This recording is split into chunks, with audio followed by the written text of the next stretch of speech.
It's Wednesday, February 22nd. Welcome to Pastor Bob Daily. James chapter 2, starting with verse 14, says, "What is the use or profit, my brethren, for anyone to profess to have faith if he has no good works to show for it? Can such faith save his soul? If a brother or sister is poorly clad and lacks food for each day, and one of you says to him, 'Goodbye, keep yourself warm and well fed,' without giving him the necessities for the body, what good does that do? So also faith, if it does not have works, deeds, and actions of obedience to back it up, by itself is destitute of power, inoperative, dead. But someone will say to you then, 'You say you have faith, and I have good works. Now you show me your alleged faith, apart from any good works, if you can, and I, by good works of obedience, will show you my faith.'" Now, you probably think by now that I'm going to talk about how important it is that we get involved with feeding the homeless and helping people that are really in need, because the scripture would be great for that. Actually, I'm going to talk about the opposite. You see, we hear it all the time that faith without works is dead, and that's very biblical. But I don't think we really understand the process very well. When we hear that statement, we want to go after the works part.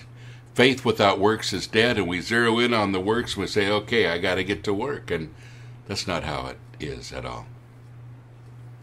I have an interesting observation after working all this time with the homeless. You know, people come and go. A lot of people have come and gone. People that helped us, helpers. We're always looking for more helpers.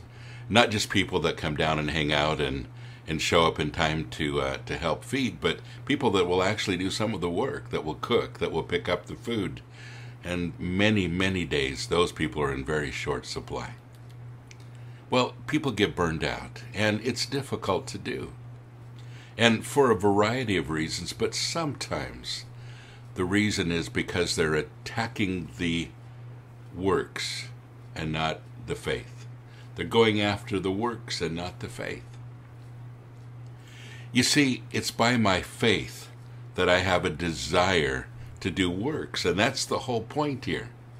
You see, it's because I have an intimate relationship with Jesus Christ that something happens inside of me that gives me a desire for the works. And that's what he's saying at the end of the scripture.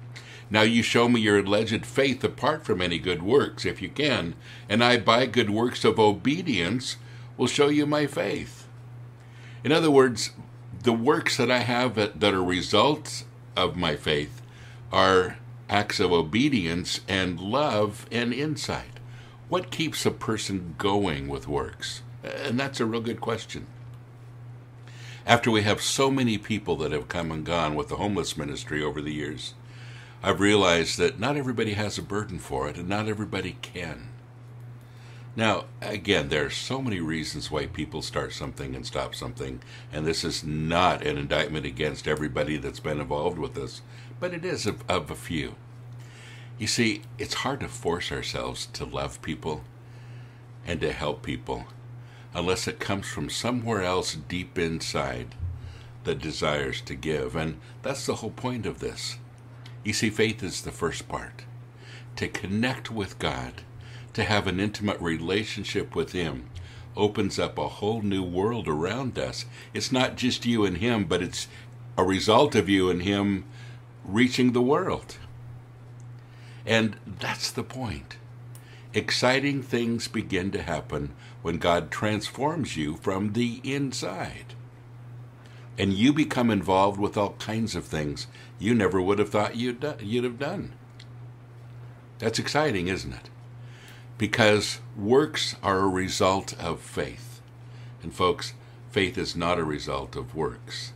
You see, one goes before the other. Faith goes before the works. So when you hear faith without works is dead, that shouldn't motivate you to works. It should motivate you to faith. God bless you. Have a great day.